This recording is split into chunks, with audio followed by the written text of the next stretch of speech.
السلام علیکم ګرانو کتونکو، امید لرم چې ټول به روغ جوړ یاستئ. ملګرو، په نن ویډیو کې به زه تاسو ته ووایم چې د افغانستان په دغه کال کې 15 غټ سیریزونه به چې کوم که خیر ترسره کوي.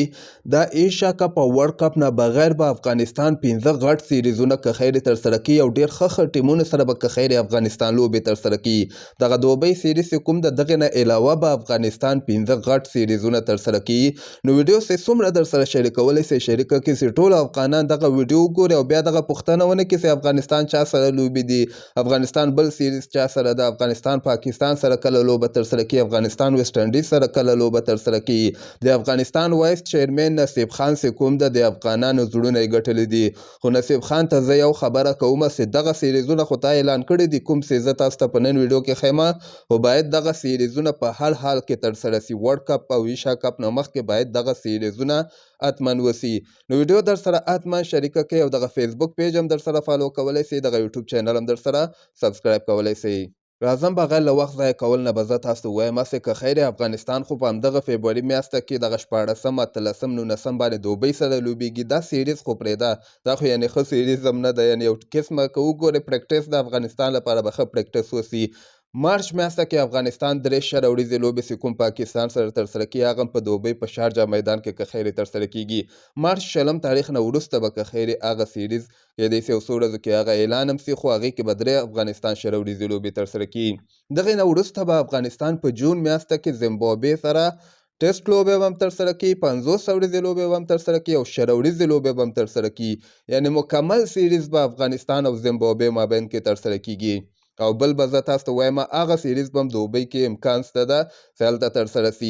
جولای میاشته کې به افغانستان بیا بنګلادیش سره کمپلیټ مکمل سیریز ترسره کیږي. هلته به هم ټیسټ لوبې ترسره کیږي، شل وړیزې لوبې به هم ترسره کیږي او 50 وړیزې لوبې به هم ترسره کیږي او دغه سیریز به په بنګلادیش کې ترسره کیږي. هغې نه وروسته بیا ایشیا کپ ده، ایشیا کپ دوه کوئ چې هغه هم ترسره سي. هغې ایشیا کپ نه وروسته بیا که خیر په دوبۍ کې ویسټ انډیز او د افغانستان لوبې ترسره کیږي. ویسټ انډیز او د افغانستان لوبې هم ترسره کیږي او ایشیا کپ نه مخکې په اګست میاشته کې لکه چې افغانستان پاکستان یو ځل بیا که خیر په دوبۍ کې 50 وړیزې لوبې کومې چې د افریقي پروګرام لوبې ولسې ما تاسو ته هغه تېره میاشته کې خبر درکړی و چې پاکستان نه غواړي دغه لوبې د افغانستان سره وکړي ځکه دوی وایي چې شل وړیزې لوبې کوو. خو اوس کیدای سي افغانستان او د پاکستان کرکټ بورډ چې کوم ده په دغه به موافقې ته رسېدلی سي دا شل وړیزې لوبې هم ترسره کوو، یو بل سیریز هم که خیر ترسره کوو.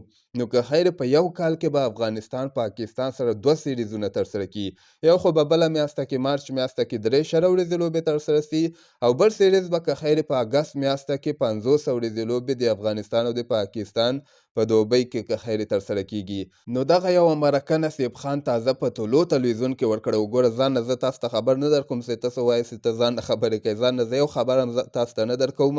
نصیب خان خپله مرکه کې دغه 15 غټ سیریزونه چې کوم ما تاسو ته وښودل دغه یاد کړي دي. نه تنها یې دغه یاد کړي دي چې افغانستان به 15 غټ سیریزونه ترسره کوي بلکې ورلډ کپ کې به هم لوبې ترسره کوي، ایشیا کپ کې به هم لوبې ترسره کوي. نور هم ډېرې زیاتې خبرې وکړلې خو هغې ته زه نه ځمه.